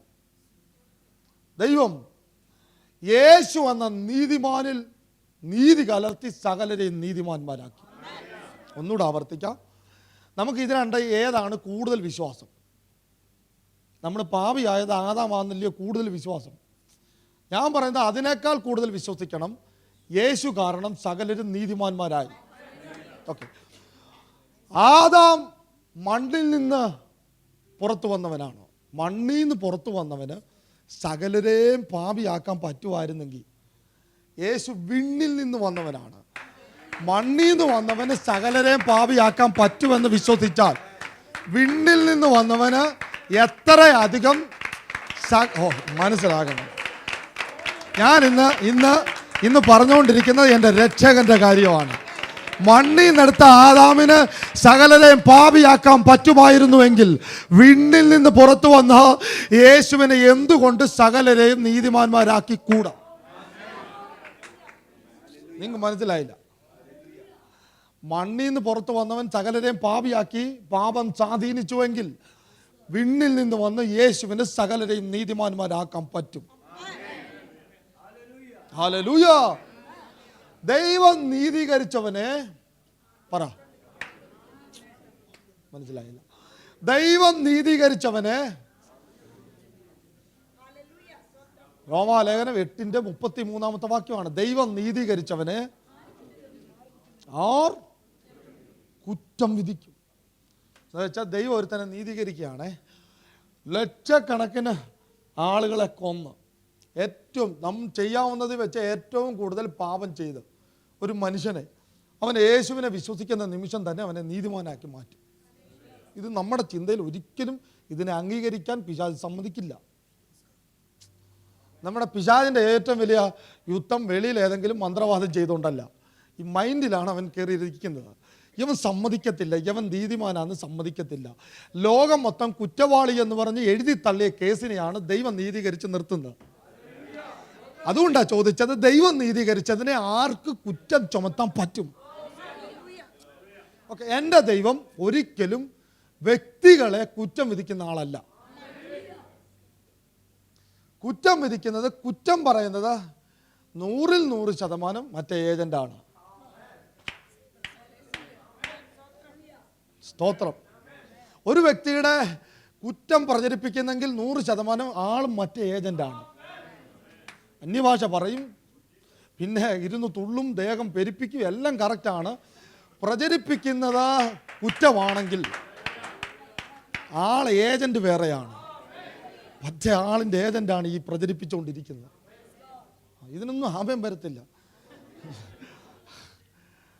ഇത് നമുക്ക് സുഖം ഉണ്ടാക്കുന്ന കാര്യം എനിക്കറിയത്തില്ല. എനിക്ക് സുഖം ഉണ്ടാക്കുന്ന ദൂതുകളെ എനിക്കറിയത്തില്ല. എനിക്കിതെല്ലാവരും മനസ്സിലാകുന്ന രീതിയിൽ പെതുക്കെ പറയാനേ അറിയത്തുള്ളൂ. നിങ്ങൾ പ്രാർത്ഥിക്കുക എനിക്ക് വേറൊരു കൃപയുടെ കിട്ടാൻ. സ്തോത്രം.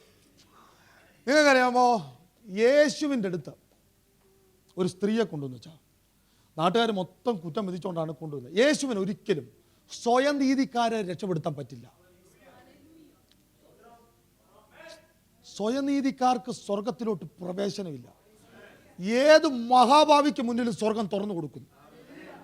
എന്നുവെച്ചാൽ എൻ്റെ വർക്ക് കൊണ്ടും ഞാൻ ഇതുവരെയും പാപമൊന്നും ചെയ്തിട്ടില്ല, ഞാൻ ഇതുവരെ അറിയപ്പെടുന്ന പാപങ്ങളിൽ പോയി വീണിട്ടില്ല എന്നൊക്കെ പറഞ്ഞ് സ്വയനീതിയിൽ ആശ്രയിക്കുന്ന കുറേ ഗ്രൂപ്പുണ്ട്. അവരുടെ മുന്നിൽ സ്വർഗം തുറന്നു കൊടുക്കില്ല. ഞാനീ പറയുന്ന കാര്യങ്ങൾക്കെല്ലാം വചനത്തിൽ നിന്ന് തെളിവ് വെച്ച് എനിക്ക് പറയാം. സ്വയനീതി, 2 പേര് ആലയത്തിൽ പ്രാർത്ഥിക്കാൻ വേണ്ടി വന്നു. ലൂക്കോസിലാണ് ഇത് എഴുതിയിരിക്കുന്നത്. ലൂക്കോസ് 18. ഒരു പരീശനും ഒരു ചുങ്കക്കാരനും, 2 പ്രാർത്ഥന. പരീശൻ വന്നിട്ടൊരു പ്രാർത്ഥന പ്രാർത്ഥിക്കുകയാണ്. നമ്മുടെ ചിലരുടെ പ്രാർത്ഥന പോലെയൊക്കെ ഒക്കും. ഇദ്ദേഹം വന്ന് പ്രാർത്ഥിക്കുകയാണ്, കർത്താവേ, ആഴ്ചയിൽ 2 ദിവസം ഞാൻ ഉപവസിക്കുന്നു, എല്ലാത്തിനും ദശാംശം കവറിലിട്ട് കൊടുക്കുന്നുണ്ട്. എന്നിട്ട് ഇതങ്ങ് പ്രാർത്ഥിച്ചിട്ട് പോയാൽ മതിയായിരുന്നവന്. ഞാൻ വിട്ടില്ല. ഞാൻ പറഞ്ഞു, ദണ്ട് ഈ നിൽക്കുന്ന യവൻ്റെ കൂട്ടല്ല ഞാൻ. നീ അവനെ കണ്ടോ? എടാ, നിന്റെ കാര്യം പറഞ്ഞിട്ട് നീ പോയാൽ പോരായിരുന്നു. നിന്ന് പറയും, യവനെ പോലല്ല ഞാൻ വേറെ നീതിമാനാണെന്ന്. നിങ്ങൾക്കറിയാമോ, ആ ഭാഗം 18-ാം അധ്യായം അത് പെട്ടെന്ന് എടുത്തിരുന്നു. അതിൻ്റെ ഏറ്റവും അവസാനത്തെ വാക്യം ഒന്ന് വായിക്കാമോ? ഈ ചുങ്കക്കാരൻ എങ്ങനെയാ വീട്ടിൽ പോയെന്ന് കേട്ടോണം. യവൻ വന്നിട്ടൊരു പ്രാർത്ഥന, യവന് പ്രാർത്ഥിക്കാൻ യവൻ്റെ അത്രയും ദശാംശം കൊടുപ്പും യവൻ്റെ അത്രയും ഉപവാസമൊന്നുമില്ല. യവൻ വന്നിട്ട് പറഞ്ഞു, കർത്താവേ, സ്വർഗത്തോട് പോലും നോക്കാൻ എനിക്ക് പറ്റത്തില്ല, നെഞ്ചത്തോട്ട് ഒറ്റയടി. സ്വർഗം ആരുടെ കൂടെ നിന്നെന്നറിയാം, യവൻ്റെ കൂടെ കയറി നിന്നു.